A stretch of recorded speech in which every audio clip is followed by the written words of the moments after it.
All right, thank you. Russ is passing out. I got a few things to cover here, so I'll run along quickly.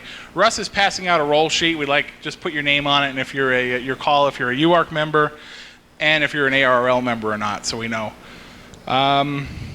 Okay. I have the privilege. Well, I shouldn't say it that way. I've been asked to discuss the. As you may have read in your microvote, we're not going to do any voting or anything like that. I just want to bring it up. Our plan is to next month have it actually for a vote. At the most recent board meeting, the UARC board meeting, we voted unanimously to recommend a $2 per year dues increase. And that is to offset the cost of printing the microvolt, which has gone up from last year. We have changed printers, but even at our old printer, it was still going up just about the same amount. A little bit less, but fairly close. So that's what we're bringing up. We're tabling it for this month. There's not going to be any votes or anything. Next month we'll have a vote. We'll have discussion. We'll allocate some extra time from the program, just so everybody can come down if they want and vote however they'd like to. Okay. Everybody getting your microvolt, my personal opinion is the microvolts we've been getting are well worth it. So we'd be raising the dues to $15 per year. That's the plan. Any quick questions? I think that was in February. I think we're at about $400 to print it. That's not to mail it or get the labels. There's some more money on top of it. That's each month. Yeah. Yeah. The alternative, by the way, I'd be remiss if I didn't say the alternative. The alternative is to reduce the size of the microvolt. And I reduce it to 12 pages, or it's got to be in multiples of 4 because of the way we print it. Move it back to 12 pages. We'd like to keep it at 16 pages because, quite frankly, Bruce has been able to put a lot of good content in there at its current size. And Bruce already has, usually when he finishes the previous month, he has quite a bit of material for the next month. So that's how much material he's not putting in. So it doesn't mean stop sending material, but that's any other quick questions? Yes. Are we very close to a point where we could have it all digitized and send it out as an email attachment for those of us who desire it? Well, that would work for the That would work for the for the people who have email or electronic. We could certainly look at taking people off the as long as it's mail-wise, we don't have any problems. Taking people off the mail, postage, hard copy, thank you, and send it electronically.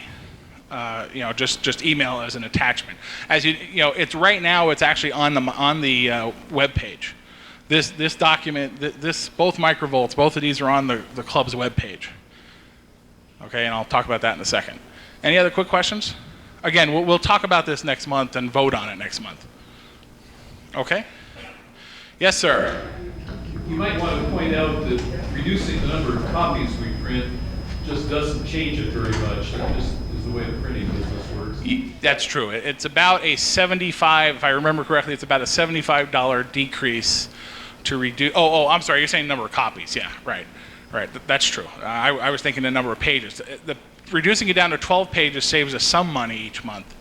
We're also kind of, as Gordon pointed out in the microvolt last month, if you do the math, we're still not quite there. What we're trying to do is use it to generate enough interest in the club that more people join and it becomes self-supporting, self-sufficient. Okay? So that's worth looking at as far as reducing the number of copies. It all depends how many people we have that can get it electronically. It's easy to read things. I'm the biggest advocate of the internet in the world, but it's much easier to read this. It looks identical on the internet, but it's much easier to read.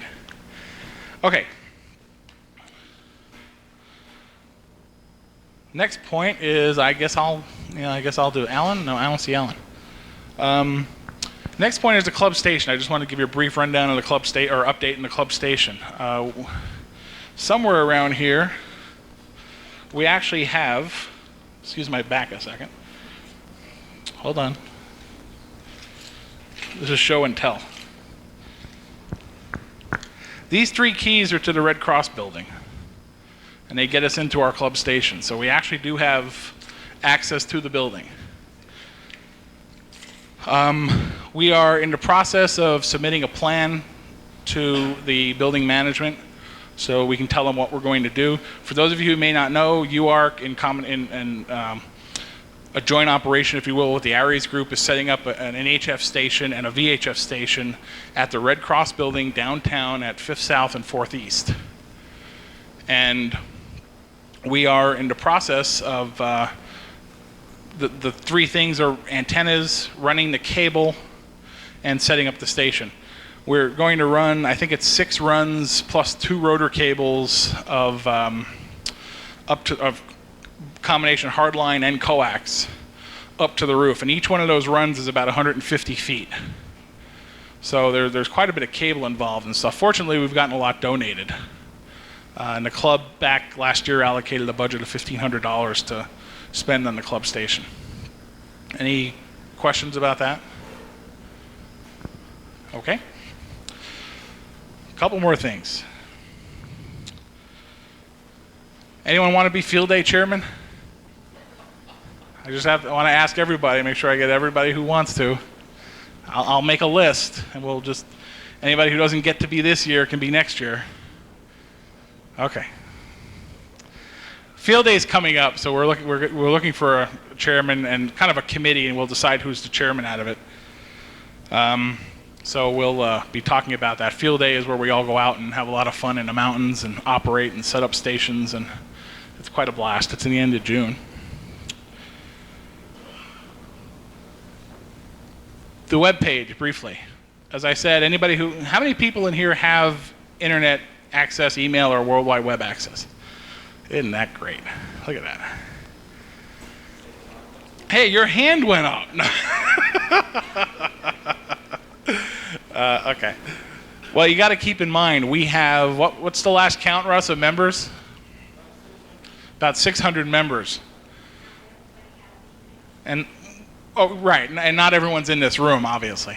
So we have a good representation.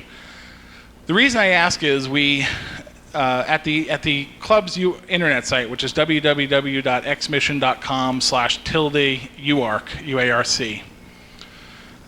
Boy, that was fast. No. We have a website that's being worked on, but we have a lot of good content out there. 2 things we do have are the microvolts go there.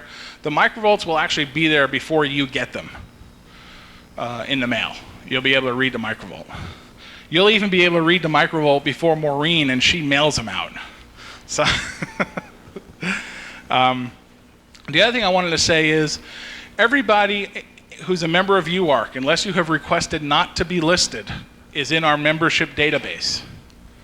Okay? We have the information we've put on there is your name, your call, your address, your home phone number, and your work phone if you've given it to us.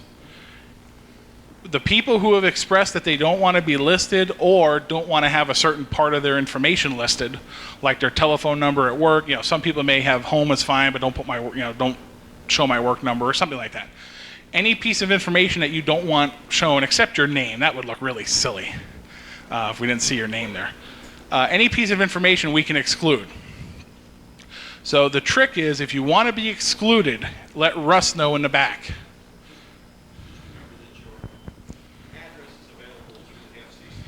Your address is available. As a matter of fact, the call signs, if you click on your call signs when you go to the page, you'll see a link off the home page. It's at members. I think there's a members link.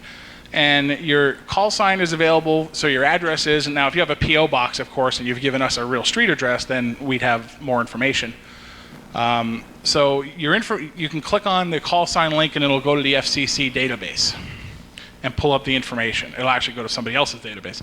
You can also click on the street address, and it will show you a map of your house if you want to do that. So if someone's trying to find out where you are and they have internet access, they can go click on your street address, and it puts a big X right where you are. And you can zoom in on it. You can have down to you can get into these subdivisions and all over. Now again, if you want to have things like that off, It's your option, and we'll take anything off. It's very easy. Just you have to let Russ know. We're not doing it kind of just get permission to put everything on. We're kind of doing it in reverse. Okay? Yes, sir. Is there any problem about, because I know that here again, I'm plug the CERT program, they want to go ahead and put and list, especially those who are ham operators who are involved in emergency communications, areas, UARC, whatever, about getting that information to Salt Lake County Fire so that information can be put on the CERT grid maps for emergency purposes. Their job would, or someone's job would be coordinating the data as far as who's what, but the database is there. Anybody can get into the database. The only thing we can do, we don't have the database secured. I have a big thing on it that says this database is for the non-commercial use of the amateur radio community. That's about the only thing we can do. Other than if you don't want to be on there, tell Russ you're gone. You're gone. It's a very easy process to get rid of anything. And you can do a search, so you can just type in Smith, and how many people come up? 7. So you can get the 7 Smiths that are members of UARC.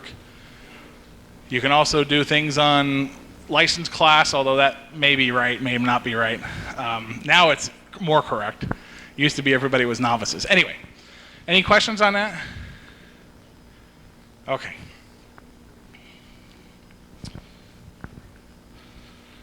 Two more things. Dick Bell would like to say something real quickly about the one of the events that UARC is working with and with the Scouts, and that's Scoutorama.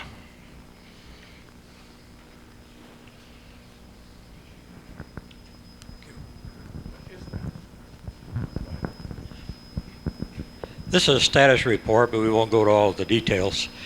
The Scoutorama coming up in May has a communications exercise where we're trying to demonstrate to the Scouts ham radio, and not a better place to do it than there. However, we need more people. It's a fun time. You get to go out there and talk to the Scouts, tell them all about ham radio, and demonstrate HF, VHF, satellite, the whole works. We have 7 stations to do this demonstrating with. We have people for all of them except one, which is by the Tetons. But we still need more people. We need more backup and more help to talk to the Scouts. So if this sounds interesting to you, get in touch with Tom or Eugene, and you'll be very welcome. Thank you. Thank you. That's on May 2nd is the event at the Utah State Fair Park. Yes, Robert.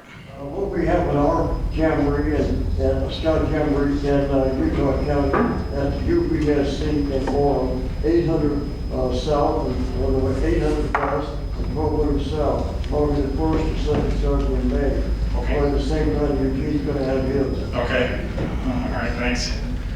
Yeah, so that's May 2nd, and it starts fairly early in the morning at the Utah State Fair Park, down near downtown anyway. And we'll need a lot of people at the fair park itself to help set up, because I think we're going to have 3 or 4 stations up there. 5 keeps going up. So that's that part. And I think Eugene has something to say about a class up at Bear Lake, I think. Is that right? Thank you. Good evening, folks. Thanks for coming out. The amateur radio service has been called upon to teach amateur radio to the Varsity Scouts at the Varsity Scout Aquatic Space, which is located on the east side of Bear Lake. This event will start on or about the 29th of June and will continue through the 16th of August. It'll be a 1-week course, and let's see. I've been asked by Bruce Bergen and James Dupay, who's the camp director, and he studied to become an amateur radio operator himself, to organize and teach that class. but it's beyond my capabilities, so I'm desperately looking for amateur radio operators, preferably retired school teachers, who can assist in that. The success of this venture depends upon the number of people we can get. We'll have to be up there for a week at a time. So if anybody wants further details on that, or you hear of anybody, you can contact me, or and if you can't get in touch with me, any one of the club officers. My phone number is 571-3576. You'll find me listed in the call book. You'll find me listed in the telephone book. You'll find me listed in the UHF and the UARC directories. If that doesn't work out, get a hold of Tom here, and he can find me here. Thank you very much, sir. Thank you, Eugene. No, I'm a retired electrician. So if anyone wants to go up and spend some time up there and camp, I think they have facilities and things for camping and whatnot during the summer. Okay, if you don't know, there's a VHF Society swap meet this Saturday. Not this Saturday. I got it in reverse. It's 14th, Valentine's Day. Go figure. It starts at 8 o'clock, is that right? 8 o'clock, and that's at the Armory. That's on Sunnyside Avenue and about 8th? What east is that, do you know? 15th East and Sunnyside Avenue. Again, the other side of downtown. And there's also Gordon, you want a test session? Yes, we have a test session for all classes of license coming up this coming Saturday. You do need to pre-register if you want to take the test, so if anyone's interested, talk to me. Also, any ARRL accredited VEs that would like to help out, we'd be happy to have you. Okay, I think that's about it. One other thing, I heard a lot of new calls, so congratulations on getting licenses and whatnot. I heard a lot of Z calls, so whenever that was. I guess they're a little bit ways into that now, but if we haven't recognized you before, you're recognized. Okay, our program tonight is Women in Amateur Radio, and Linda Reeder is going to run the program for us, so I will turn over this time to her. Hey, you want to do this?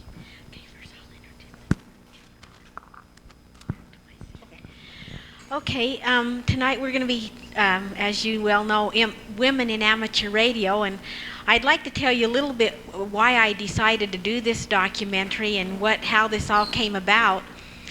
Back in 1992, Verna called me on the telephone and she said, I had an inspiration to call you and ask if you would be a reporter for the Microvolt and write features about different people for each month. So I said, okay, and well, one day I got to going through all my disc. It was almost December of '92, the end of the year, and I thought, my heavens, all these feature stories have been on men, no women. And I thought, oh my, So I decided that I was going to start featuring some women to give them recognition. In fact, Verna was my first one since she got me into this in the first place. And so anyway, I started doing feature stories on all the women around here in the Microvolt. Then I decided that I was going to put together a documentary. KRCL has a Women Allowed program every year, and where they devote about 48 hours to women's programming. So I decided that I was going to do a documentary on women in amateur radio and hope that by having this on the radio, this would bring more women into the hobby.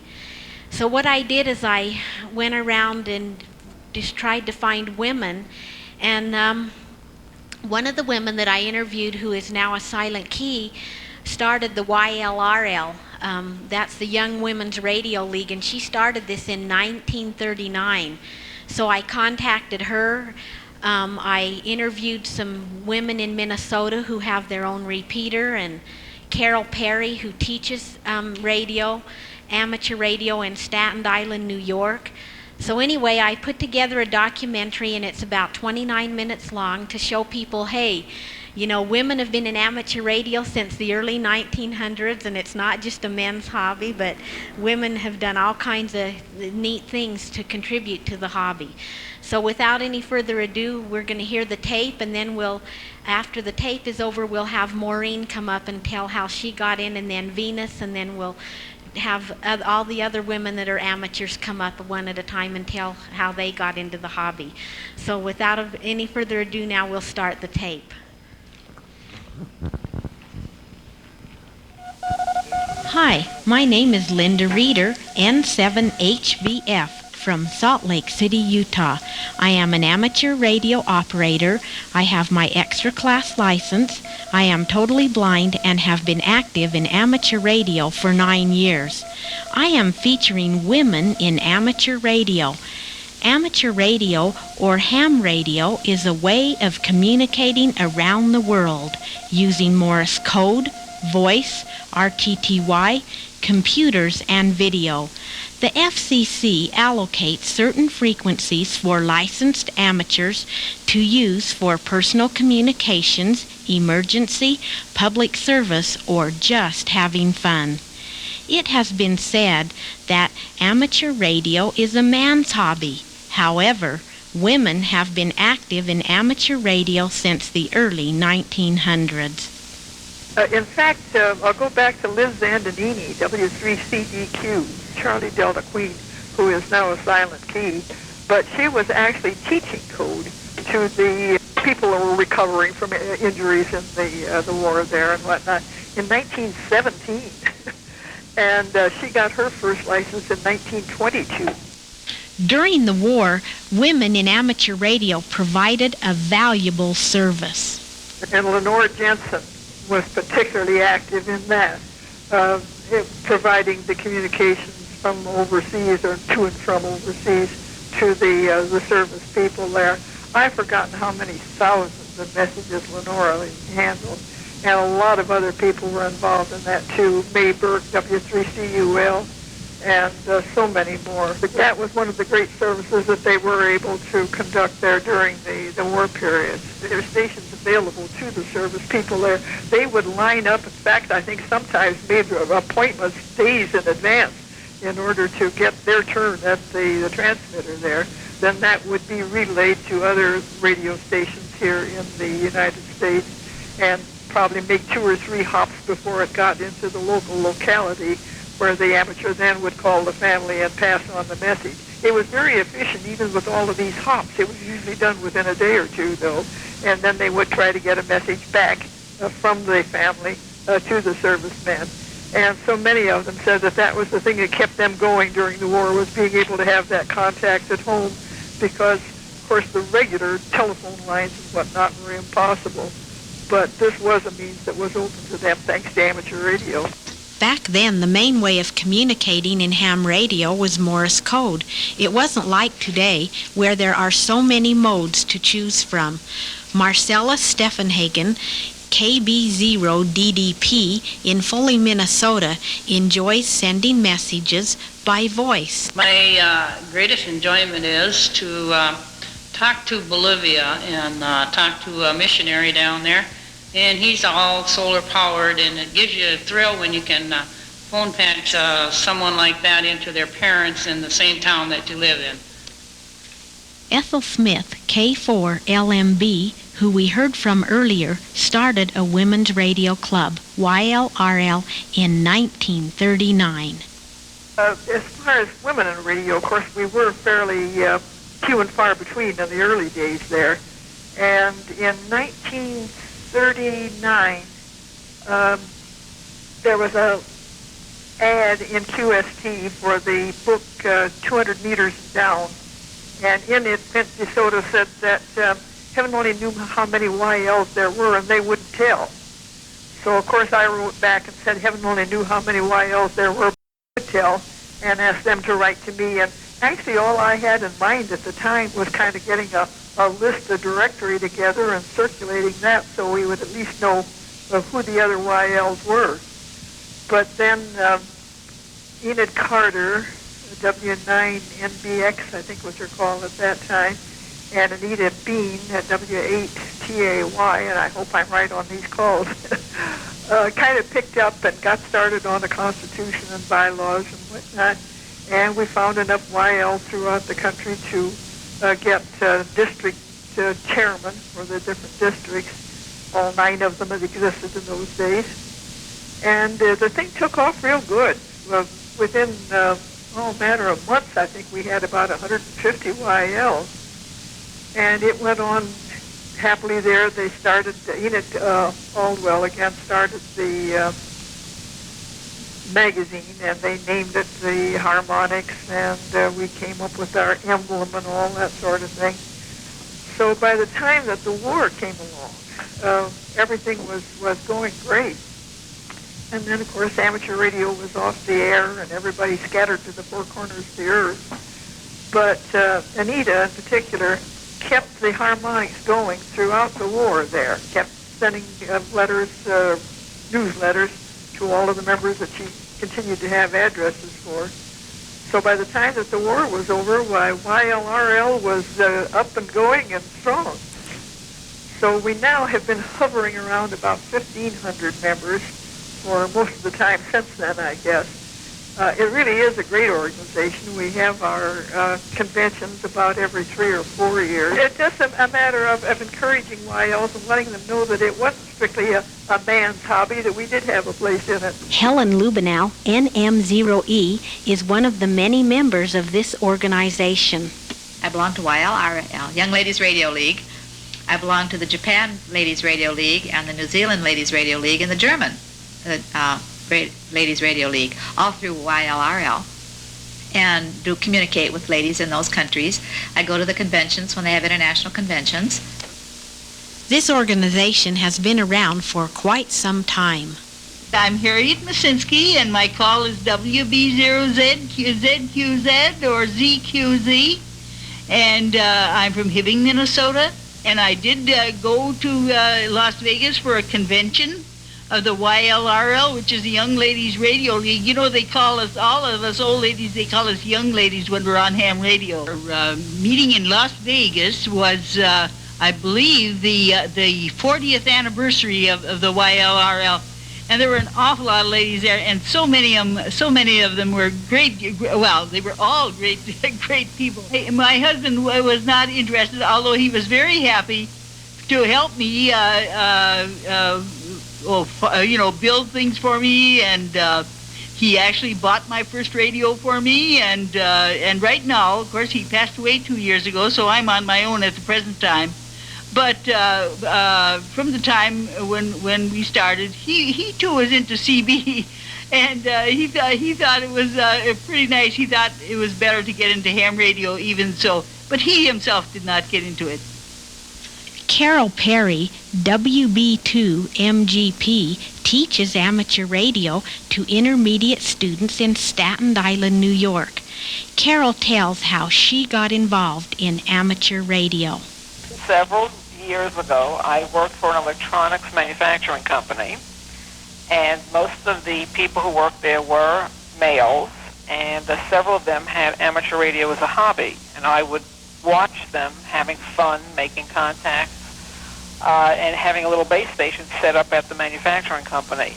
And one day I said, that looks like it's a lot of fun. Perhaps I would get my license also. And the response, and this was back in the early 1970s, was, well, it is a lot of fun, but you'll never get your license because you're a female. And with that, I guess the gauntlet was dropped, and I proceeded to do the things that I have done in amateur radio, always keeping that statement in mind. First of all, I do teach a course at Intermediate School 72 in Staten Island, New York. I am a full-time teacher in industrial arts technology, and the name of the program that I teach is Introduction to Amateur Radio. I have 13 classes every term with approximately 35 youngsters in it, in each one.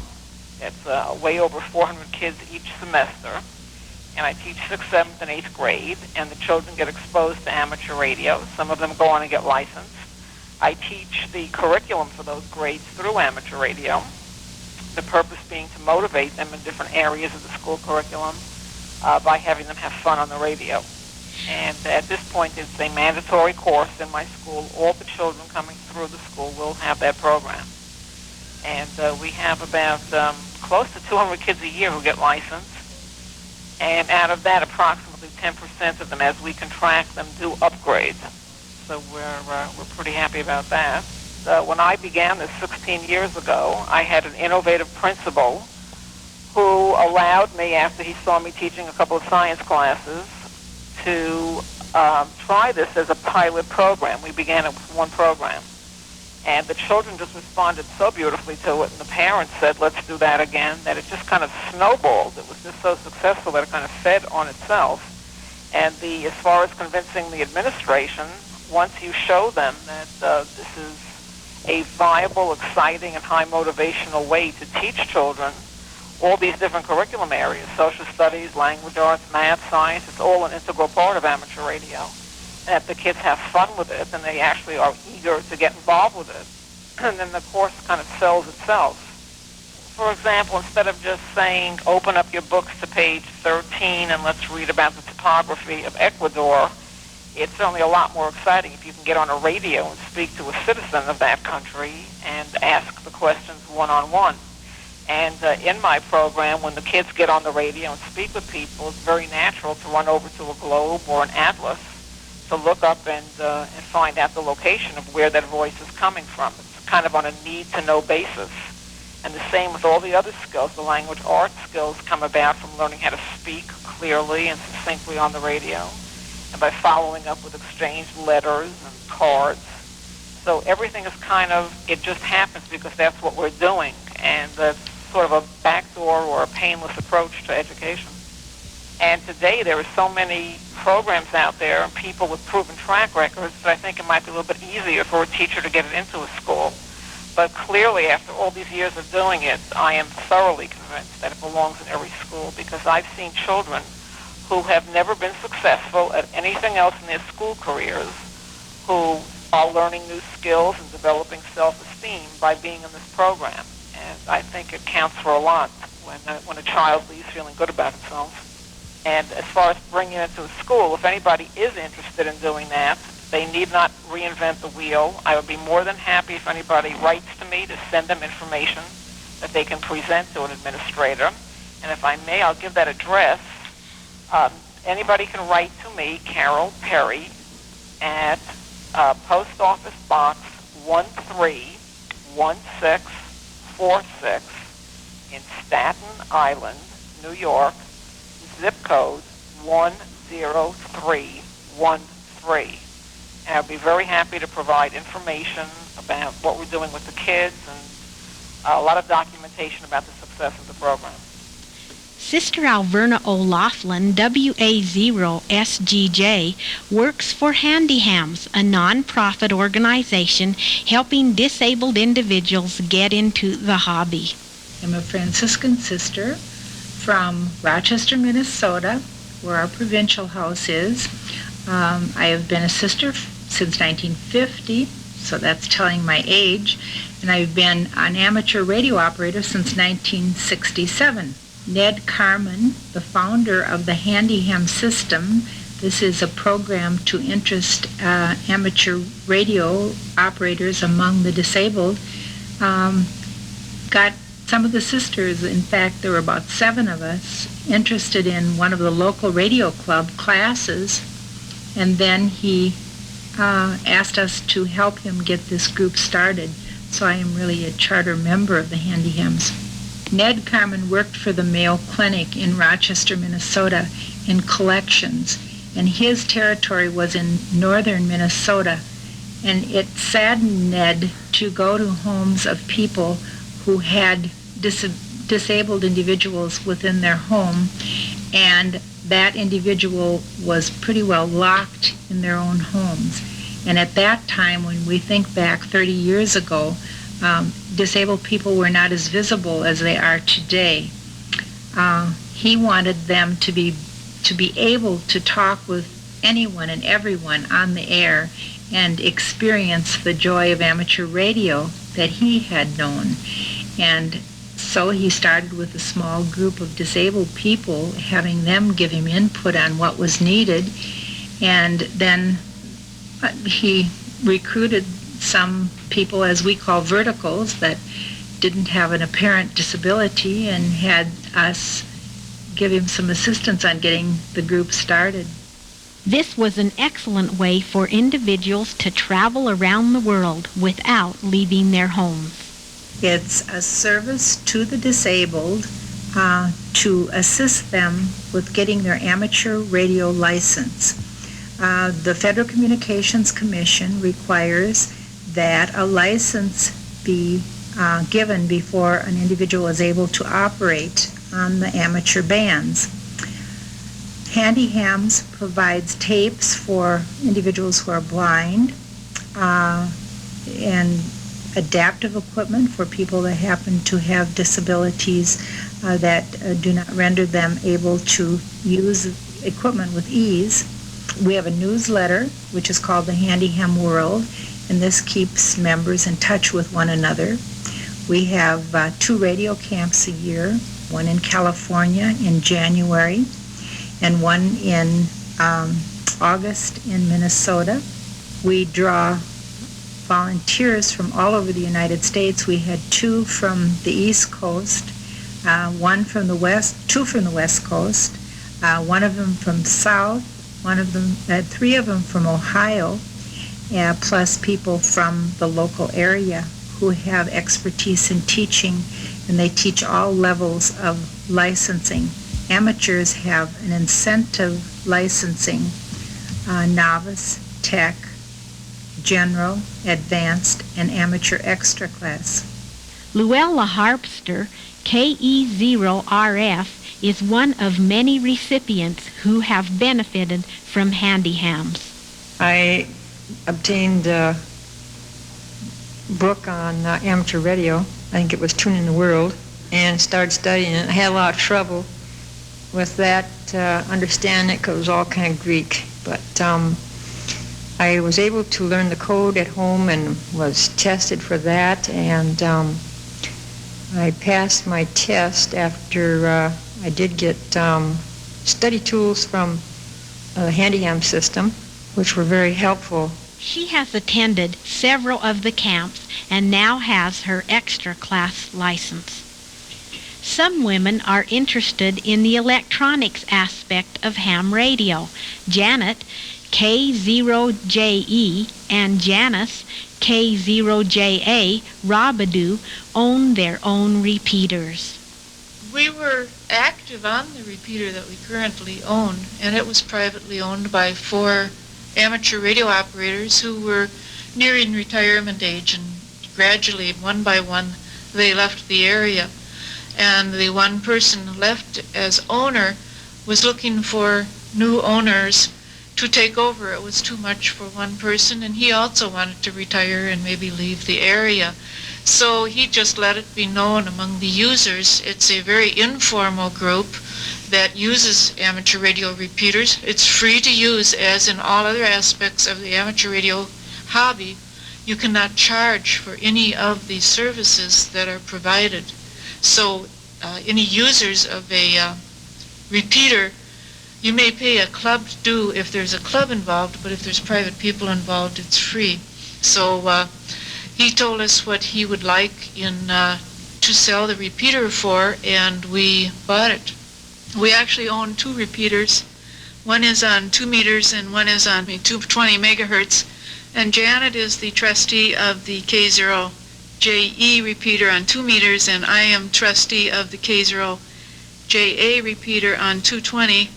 And I should clarify that actually there are 3 people that own these repeaters, these 2 repeaters, Janet and I, and a friend, WB0IAT, a male friend who is really our technical expertise, and we couldn't do without him. As repeater trustee, you are supposed to monitor the activities on the repeater and make sure that things occur in a legal and proper way, and chastise those people who do not operate properly, and actually shut down the repeater if you really feel things get abusive. We have never shut down either repeater. because of abuse of that sort. We just ask our people, users, to observe proper and courteous amateur radio conduct as any ham should. Janice and Janet give advantages of being amateur radio operators. For many years, I drove right across the Twin Cities, 25 miles to and from work, and in the worst kinds of weather here in Minnesota. And very often it was just good to be in contact with other people during that trip. If anything happened, I could expect them to get help for me, and sometimes I actually had them get help for me. And then the other thing is, even when you're alone at night in the car, you have, it's not like cellular phone, but there are people out there who can help you, and generally hams can be counted on to be friendly and helpful.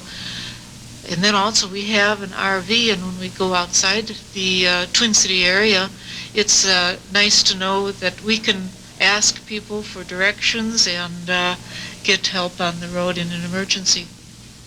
The other thing that I think, this is true of all hams, not just YLs, but we were, believe it or not, very shy when we were in high school. And we found that being a ham helped us get away from being shy, reach out to people. Socially, it was very advantageous to talk to other people with their same interests. 'Cause we were eggheads kind of, and there weren't many other women that we knew had the same interests, but we found a common bond through amateur radio. Diane Scalzi, W98K from Michigan, is totally blind and is involved in another facet of ham radio, packet, communicating by way of computers. I do enjoy packet. My experience with it is kind of limited at this point, but I find it very enjoyable just to get on the bulletin boards and look and see what kind of messages people are sending. And I do enjoy keyboard-to-keyboard contacts when I can get them. We do have a system in our area that's hooked into the internet, and I have had conversations on a couple of occasions with people in Australia through my computer.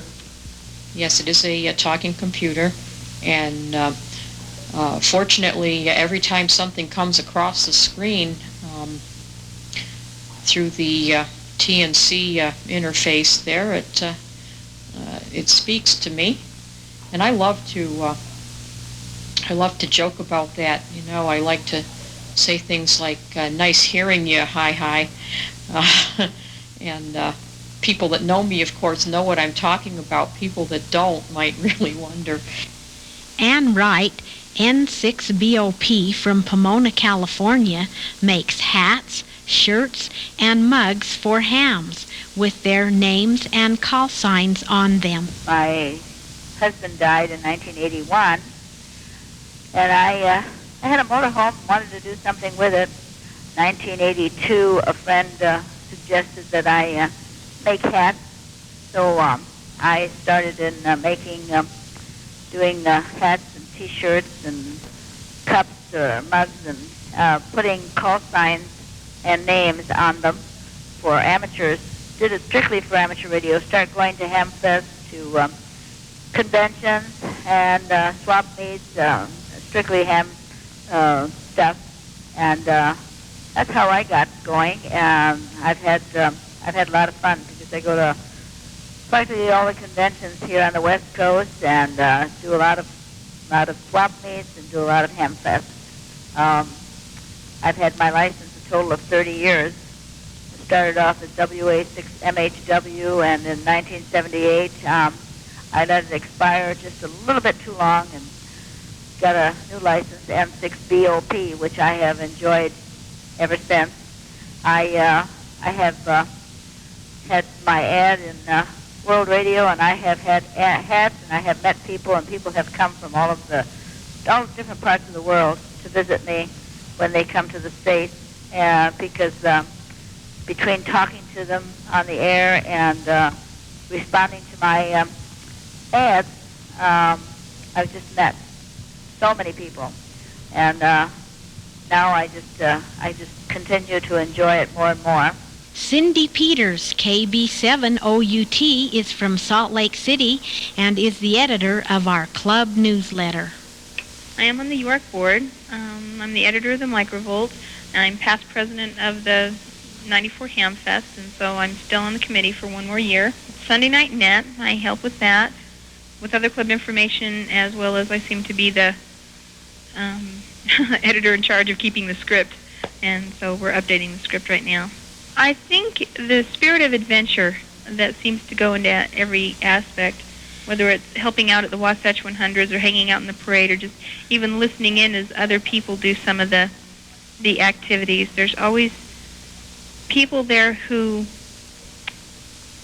want to do something. They're not just content to sit back and let the world go by. They want to be a part of it and get involved a little bit. That's the neatest thing about amateur radio is the spirit of adventure and getting involved.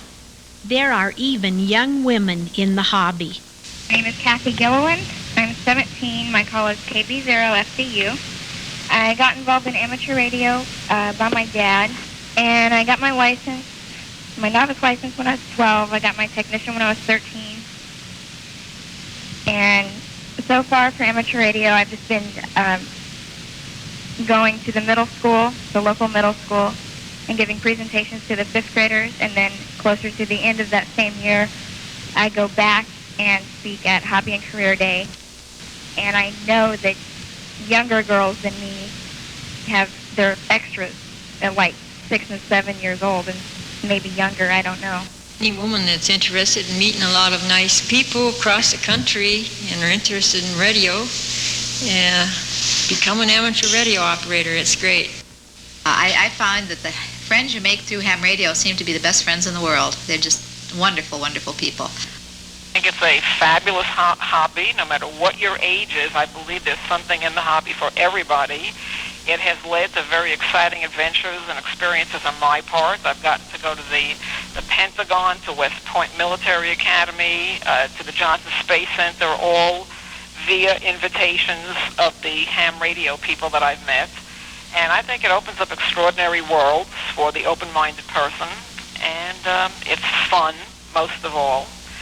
And it's an interesting way to meet people and to learn about the world around us. So I can't think of a hobby that has quite that much to offer, plus the challenge of technical expertise. That's where your tendencies are. There's so much in the hobby. We've all got an area we can contribute, and whether it's being brilliant technically or being a good supporting cast member, it's worthwhile. As stated by these women, amateur radio is a diverse hobby. It is a fantastic way of making contacts and making friends. The other day, while at my shack, I called CQ. No one came back. The other day, while at my shack, I called CQ and one came back. And so I tried my favorite net, but no check-ins. Did I get?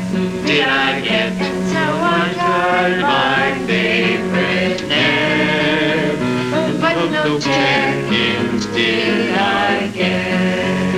I tried the code. It was the bits. There were no dots. There were no dits. I tried the code. It was the bits. There were no dots. There were no dits. To my shame and my chagrin, I saw the rig was not plugged in. To my shame and my chagrin, I saw the rig was not plugged in.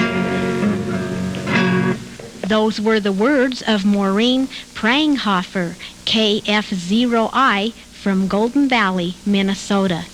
Women in Amateur Radio was produced by Linda Reeder, N7HVF in Salt Lake City, Utah. Technical assistance by Michael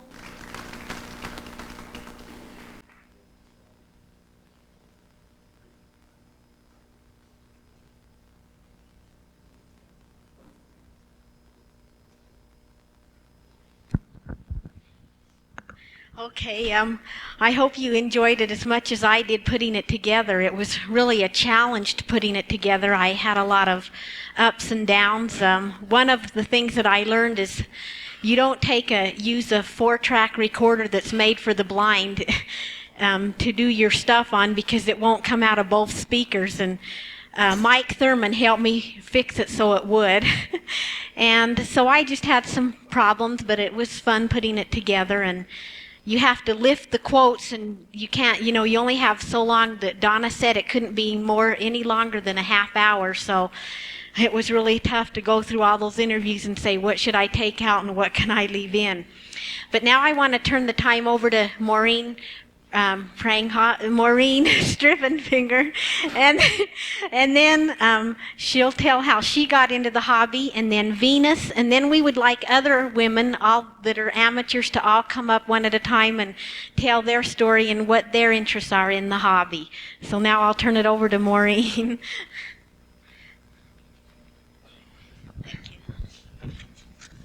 Hello, everybody. How close do I hold this anyway? Okay.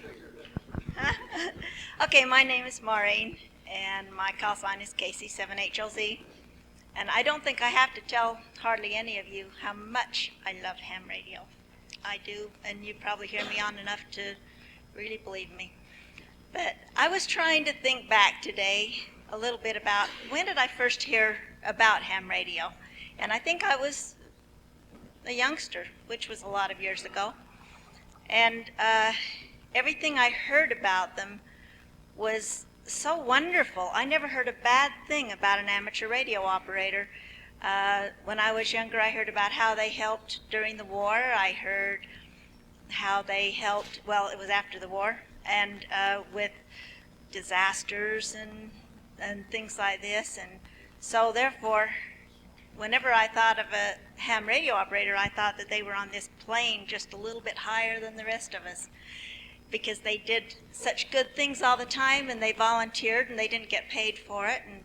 And so I was very impressed. And the other thing that I thought about amateurs is that it was definitely a man's hobby, because I had never heard of a woman in amateur radio. And in fact, I never heard of a woman in amateur radio until about 4 years ago. And before that, I ought to say, when we met our first actual amateur in person was way back when Ralph and I were about 20, 21 years old. And it was Lynn Johnson, and his call sign at that time was W7VEX. Just a kid like we were, but he just seemed so smart. And he had all these radios, and he talked all over the world, and boy, my opinion didn't change at all. They were still kind of up here, and we were down here. And so I always had this high opinion, and believe it or not, I still do. I still think all of you are just great, and I will think that to the day I die.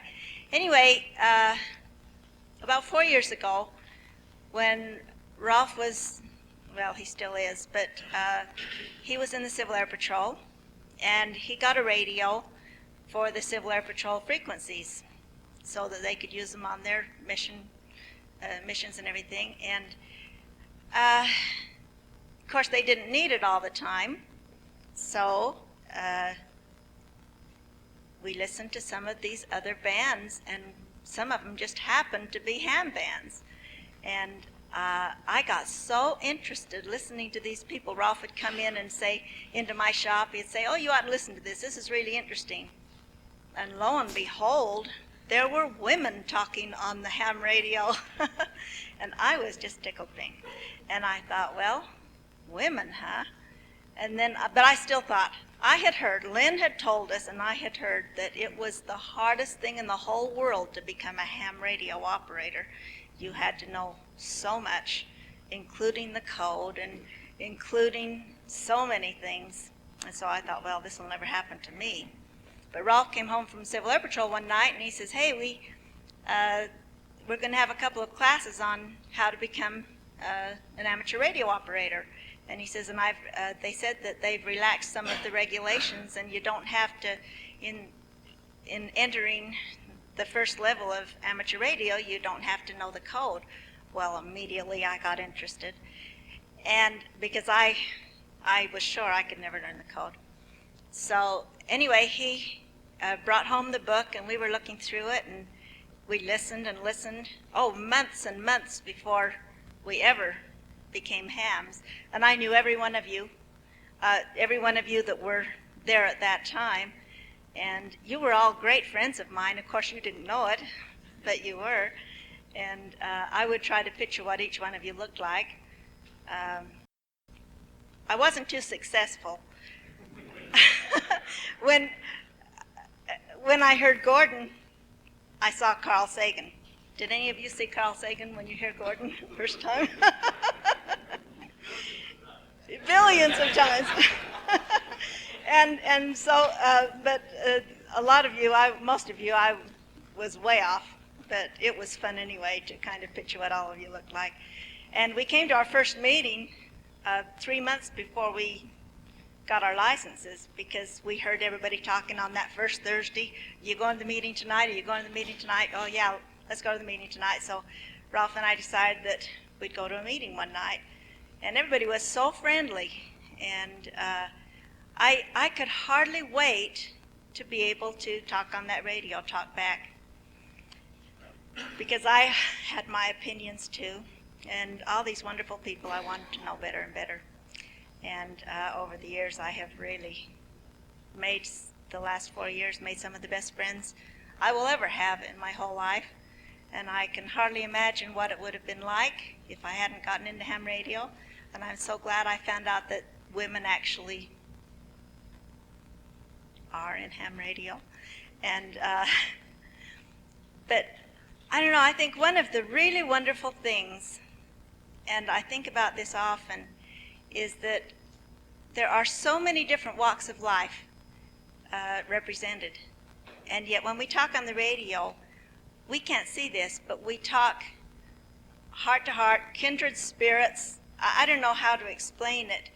And you get to know people that you would never in a lifetime get to know otherwise. And I've gotten to know people all over the country. And it's just really been a very exciting thing to me. I can't imagine not being in amateur radio. And I love these meetings too, by the way. I think they've been very, very helpful to me. When I first became licensed, rather, I said to anybody who wanted to listen to me, well, I never want to upgrade any further. I'm just perfectly happy just right where I am. And then this young man by the name of Matt George showed up and to one of the meetings, and he said, and he made me believe that Morse code was fun and fun to learn and everything, and I got really enthused. And so Ralph and I started in on studying the code, and little by little we upgraded, and I have enjoyed every step of the way, and I can thank these meetings and all of the people that have taken part and done everything. Right now I'm a volunteer examiner, which I absolutely love. I think it's great fun. But I just want all of you to know how much I appreciate all of you and the hobby, and thank you very much.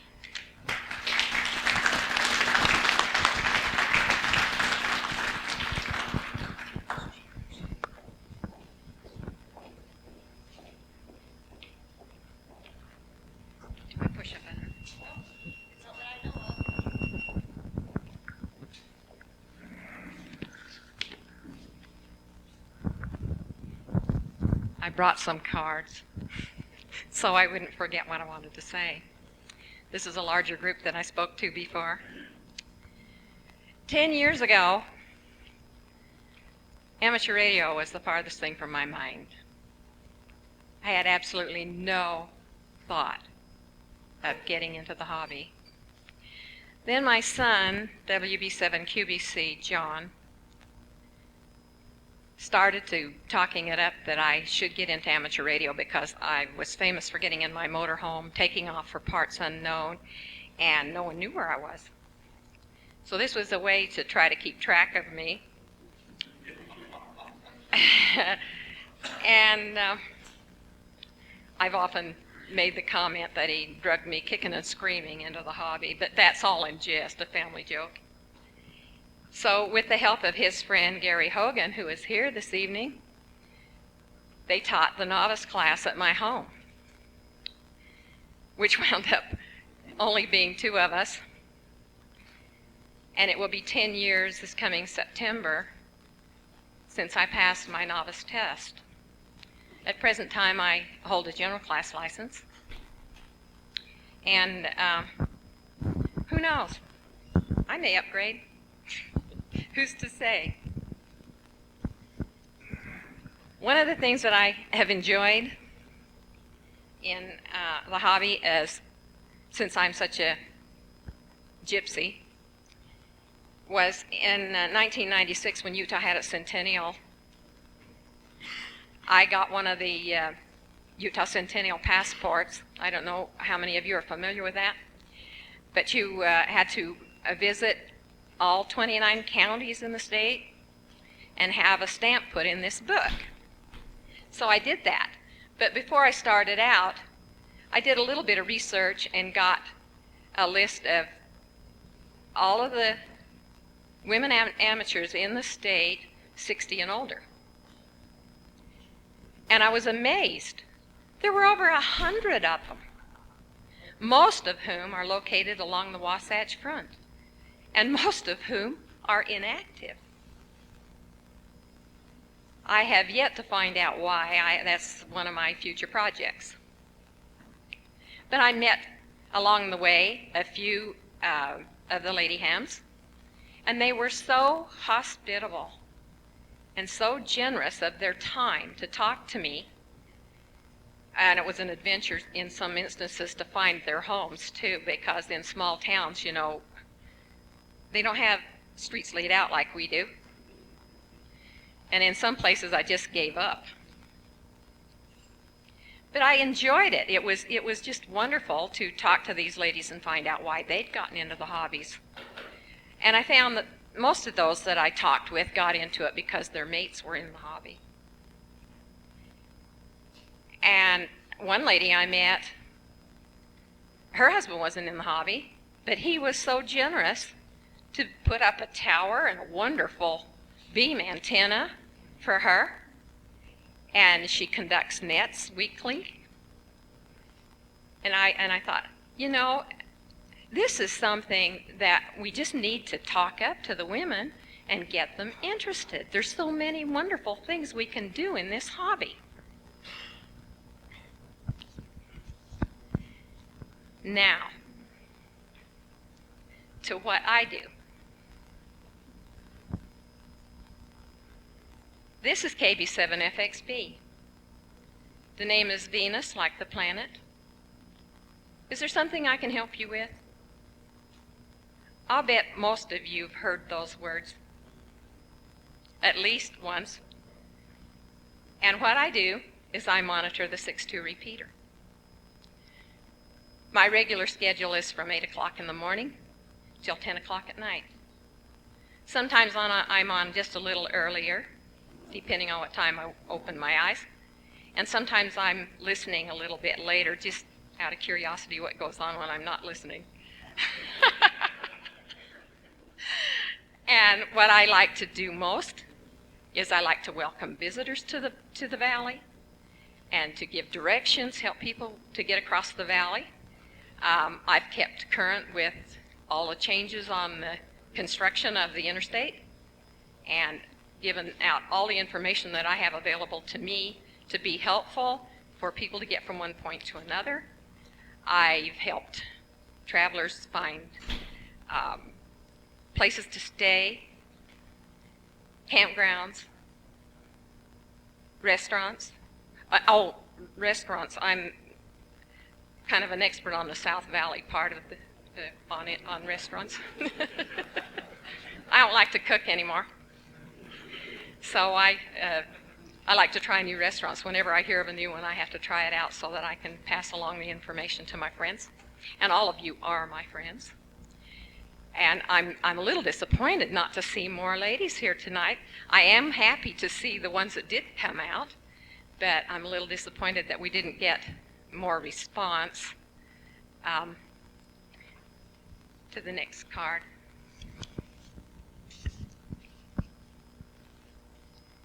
It's a great hobby to get into. If your mate is in the hobby, it's a wonderful way to share.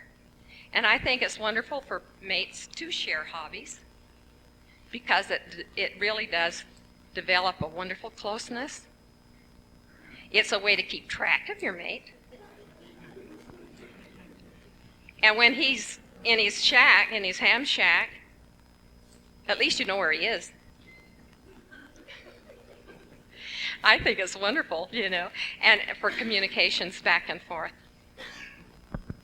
In times of disaster, amateur radio is probably going to be our only means of communication because when there's no electricity, there's no telephones, your cell phones are useless, the radios, commercial radios won't be of much help, but your ham radio will be there with auxiliary power, and you will be able to stay in touch and to get information that's needed in those times and pass along messages. There are many facets which were mentioned on the tape in the hobby. It's endless. Whatever you could be interested in, you can find a place in amateur radio to do this. And if you like to talk, it's the greatest place in the world. You can get even, 2 meters, 70 centimeters, whatever, but the HF bands are open and you can talk to the whole world. And that's a lot of fun. It's wonderful to get on and see how far your signal will go. It's quite exciting. And I certainly urge everybody to get into this hobby. It will be time well spent. And I'm not very bright, but I did it. So all of you can. Now, Gordon, the secret that I've been dying to tell everybody.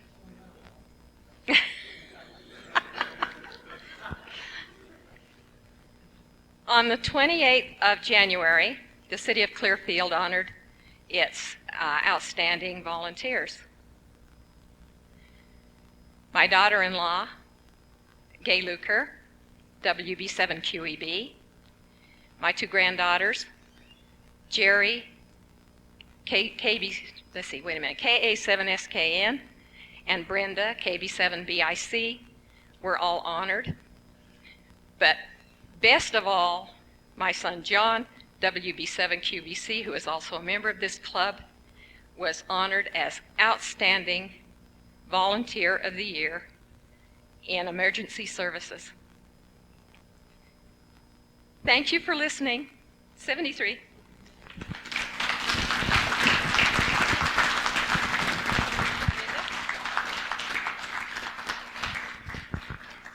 Okay, could we have Carla, would you like to come up and tell about how you got into the hobby and what you like about amateur radio?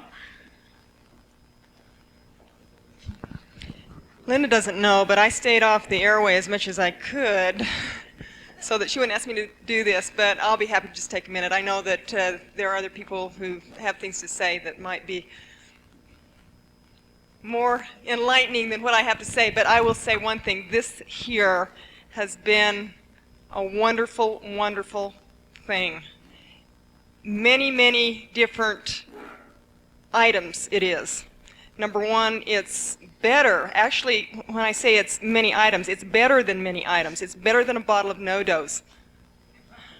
Seriously, I use this more for commute time than any other time for many reasons. In fact, what led me to this was 1 month's worth of CB radio.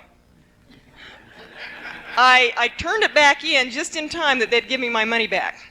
And it was about that time that I was made aware of a ham radio class. Turns out that Rolf, Maureen were also at the same testing session. I did not know them. Didn't meet you till later. So this is also a passport to friendship. When I go to work, I have a car full of people, except some mornings it's a little quiet. But usually there's a car full of people that I can chat with, and not only do I learn things during these chats, but I also a lot of times have a real good belly laugh, and that is really important to reducing stress. And there's enough of that in my life. Have many, many interests, many, many different hobbies, many varied and unusual. This is one. The fact that this is not my only one makes it so that I don't get on with it like I'd like to. I have the desire to advance. I live in a neighborhood where there are no antennas allowed. Oh well, I can get a J-pole in my attic. I used to have one on the school roof where I was a teacher, and I had many people help me set up a station. One of the things that I was able to do when I was teaching 6th grade at Quail Hollow was to put up an antenna on the roof, and the hope was to be able to go ahead and apply for a SARX. That has not happened yet, but that is one of my goals, and if and when that happens, I will need the support of a club behind me. And the last few years I've kind of gone to 3 different schools, have not settled anywhere long enough to be able to probably put that together. Right now I'm assistant administrator at Midvale Elementary, and don't know how long I'll be there, but hopefully for quite a while. So I have used this as a teacher in helping me teach heat, light, and sound. A lot of the principles that go along with electronics are within that curriculum, and I know so little. So this has been the avenue to have many teachers, and I would say you, and many who are friends who are not here tonight, that have helped me learn a lot, because I know next to nothing in those subjects. And so, thank you. Thank you for being friends to me. So many of you, I still don't know. A lot of you, I probably know your voices, maybe your call signs. It was nice tonight, Tom, to be able to, where are you, Tom? I know you're here. To allow us to meet the people in that way. That I really appreciated. Anyway, I'd like to turn this microphone back, just say 73 to you all, and thank you. Linda?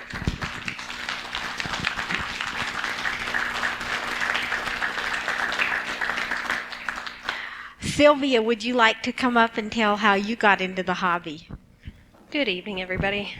I pretty much got into ham radio through my dad. He is a general, and when I first moved in with my foster parents up in Morgan, I remember my dad always talking to people from other countries, and one night I heard him talking to someone from Russia, and I couldn't figure out what he was using, and then he'd a lot of times come down to Salt Lake and meet up with friends and talk on this weird looking radio, and I kind of got a little interested, and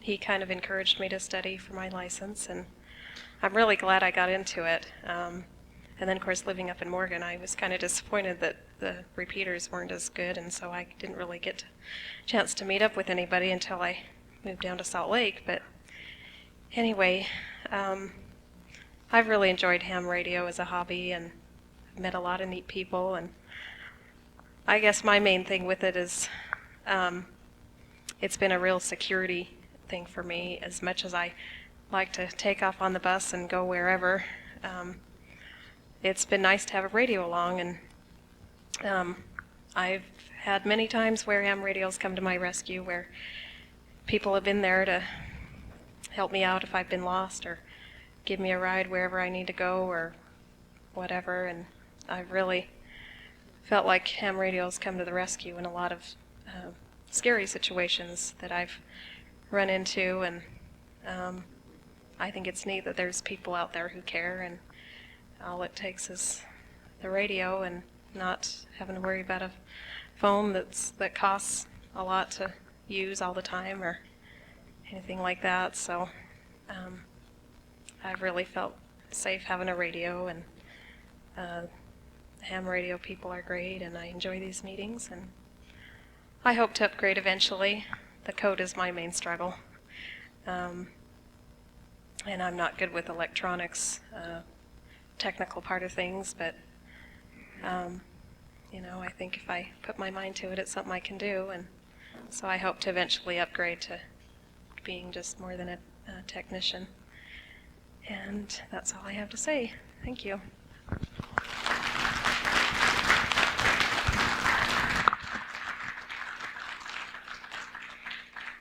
Okay, do we have any other women here tonight that are hams that would like to come and share their experience?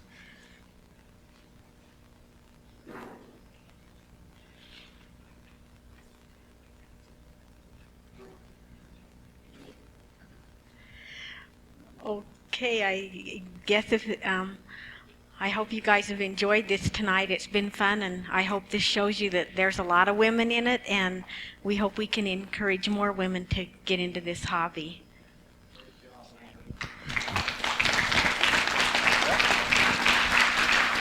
All right. Thank you, Linda and ladies. That was great. Before we go, I'm lost without this thing. Oh yeah, it's brain by Motorola, not by Intel. Yes. Has everyone? If you haven't gotten a chance to sign a roll sheet, we'll put it on the back table if you would. If you came in late or it didn't get to you, I think it got to everybody twice. What's the program for the next meeting?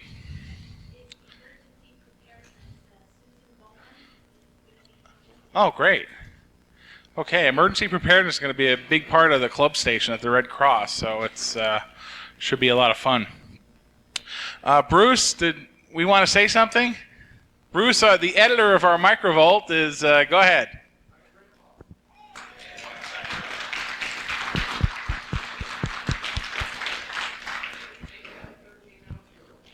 Congratulations. That doesn't mean we can have our Microvolt late. No.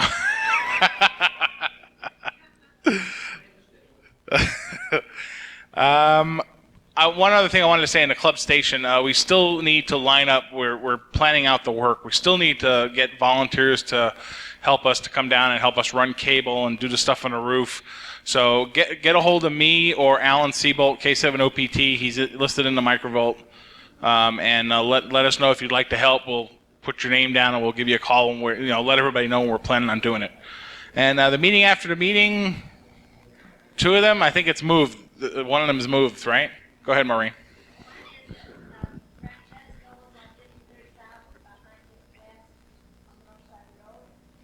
And Robertina's? You guys still go to Robertina's? All right. Which is, where is that?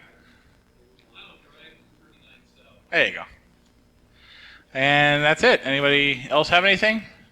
Oh, wait a minute. Wait, I forgot a woman in amateur radio. The book lady. Thank you, Gary. Good idea. Okay. The book lady has 6 10s in that little thing you should read so you know what you're signing. That's it. Grab a chair or two if you would and throw them on the rack. Thank you for coming. Oh, I'm sorry.